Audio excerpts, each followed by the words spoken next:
श्रीगणेशाय नमः।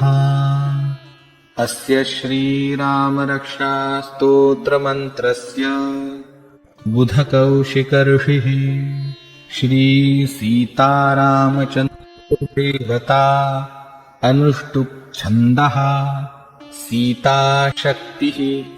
श्रीमद्हनुमानकीलकम् श्रीरामचन्द्रप्रीत्यर्थे जपे विनियोगः। अथ ध्यानम् ध्यायेदाजानुबाहुं धृतशरधनुषं बद्धपद्मासनस्थम् पीतं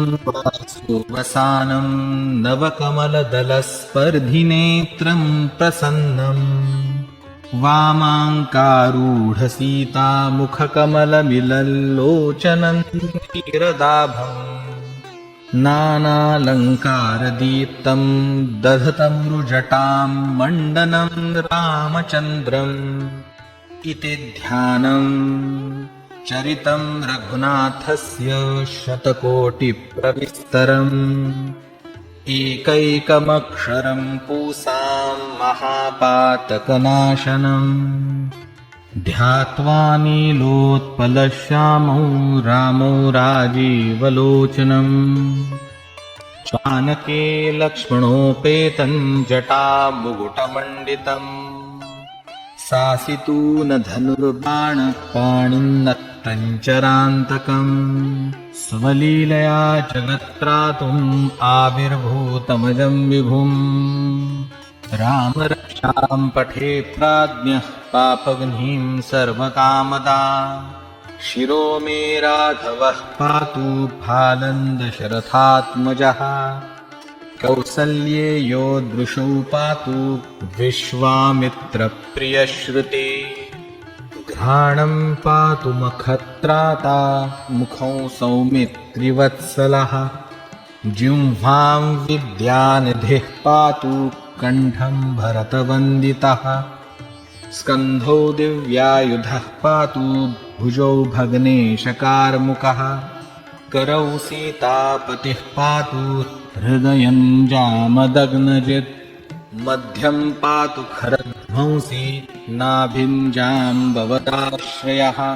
सुग्रीवेशः कटी पातु सक्थिनी हनुमत्प्रभुः ऊरूरघूत्तमः पातु रक्षः कुलविनाशकृत् जानुनी सेतुकृत् पातु जह्ने दशमुखान्तकः पादौ बिभीषणः श्रीदः पातु रामोऽखिलं वपुः एतां रामबलोपेतां रक्षायः सुकृती पठेत् सचिरायुः सुखी पुत्री विजयी विनयी भवेत् पातालव्योमचारिणी न द्रष्टुमपि शक्तास्ते रक्षितौ रामनामभिः रामेति रामभद्रेति रामचन्द्रेति वा स्मरन् नरो न लिप्यते पापैर्भुक्तिं मुक्तिं च विन्दति जगज्जयित्रेकमन्त्रेण रामनाम्नाभिरक्षितं यः कण्ठे धारयेत्तस्य करस्था सर्वसिद्धयः वज्रपञ्जरनामेदै यो रामकवचं स्मरेत् अव्याहताज्ञ सर्वत्र लभते जयमङ्गलम् आदिष्टवान्यथा स्वप्ने राम रक्षामि मां हरः तथा लिखितवान् प्रातः प्रबुद्धो बुधकौशिकः आरामः कल्पवृक्षाणां विरामः सकलापदाम् अभिरामस्त्रिलोकानां रामः श्रीमान् सनः प्रभुः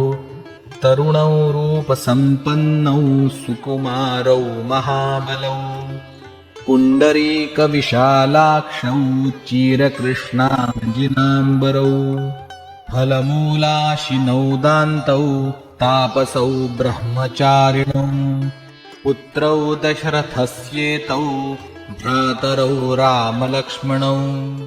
शरण्यौ सर्वसत्त्वानां श्रेष्ठौ सर्वधनुष्मतां रक्षः कुलनिहन्तारौ त्रायेतान्नो रघुत्तमः रघुत्तमौ आत्सर्ज धनुषा विष्णुस्पृशा दक्षया शुभनिषङ्गसङ्गिनौ रक्षणाय मम राम लक्ष्मणावग्रतः पथि सदैव गच्छताम् सन्नद्धः कवची खड्गी चापबाणधरो युवा गच्छन्मनोरथोऽस्माकं रामः पातु स लक्ष्मणः रामो दाशरथिः शूरो लक्ष्मणानुचरो बली काकुत्स्थः पुरुषः पूर्णः कौसल्येयो रघुत्तमः वेदान्तवेद्यो यज्ञेशः पुराणपुरुषोत्तमः जानकीवल्लभः श्रीमान् अप्रमेयपराक्रमः इत्येतानि जपेन्नित्यं मद्भक्तश्रद्धयान्वितः अश्वमेधाधिकं पुण्यं सम्प्राप्नोति न संशयः रामं दुर्वादलश्यामं पद्माक्षं पीतवाससं स्तुवन्ति नामभिर्दिव्यैर्न ते संसारिणो नरः रामौ लक्ष्मणपूर्वजौ रघुवरौ सीतापतिं सुन्दरं काकुत्स्थौ करुणार्णवं गुणनिधिं विप्रप्रियं धार्मिकं राजेन्द्रौ सत्यसन्धं दशरथतनयं श्यामलं शान्तमूर्तिं वन्दे लोकाभिरामौ रघुकुलतिलकं राघवौ रावणारिम् रामाय रामभद्राय रामचन्द्राय वेधसे रघुनाथाय नाथाय सीतायाः पतये नमः श्रीराम राम रघुनन्दन राम राम श्रीराम राम भरताग्रज राम राम श्रीराम राम रणकर्कश राम राम श्रीराम राम शरणं भव राम राम श्रीरामचन्द्र चरणौ मनसा स्मरामि श्रीरामचन्द्र चरणौ गृह्णामि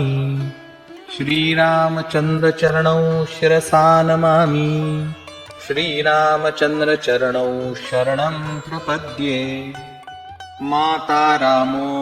मत्पिता रामचन्द्रः स्वामी रामो मत्सखा रामचन्द्रः सर्वस्वं मे रामचन्द्रो दयालु नान्यं जाने नैव जाने न जाने दक्षिणे लक्ष्मणो यस्य वामे तु जनकात्मजा पुरतो मारुतिर्यस्य तं वन्दे रघुनन्दनम् लोकाभिरामौ रणरङ्गधीरौ राजीवनेत्रौ रघुवंशनाथं कारुण्यरूपं करुणाकरन्तौ श्रीरामचन्द्रं शरणं प्रपद्ये मनोजवं मारुततुल्यवेगं जितेन्द्रियं बुद्ध्यां वातात्मजं वानरयूथमुख्यं श्रीरामदूतं शरणं प्रपद्ये कूजन्तं राम रामेति मधुरं मधुराक्षरम् आरुह्य कविताशाखां वन्दे वाल्मीकिकोकिलम् आपदामपहर्तारं दातारं सर्वसम्पदां लोकाभिरामं श्रीरामं भूयो भूयो नमाम्यहम् भर्जनं भवबीजानां मर्जनं सुखसम्पदां तर्जनं यमदूतानां राम रामेति गर्जनम् रामो राजमणिः सदा विजयते रामो रमेशं भजे रामेणाभिहता निशाचरचमू रामाय तस्मै नमः रामान्नास्ति परायणं परतरं रामस्य दासोऽस्म्यहम् रामे चित्तलयः सदा भवतु मे भो राम मामुद्धर राम रामेति रामेति रमे रामे मनोरमे सहस्रनाम तत्तुल्यं रामनामवरानने। इति श्रीबुधकौशिकविरचितं श्रीरामरक्षास्तोत्रं सम्पूर्णम्।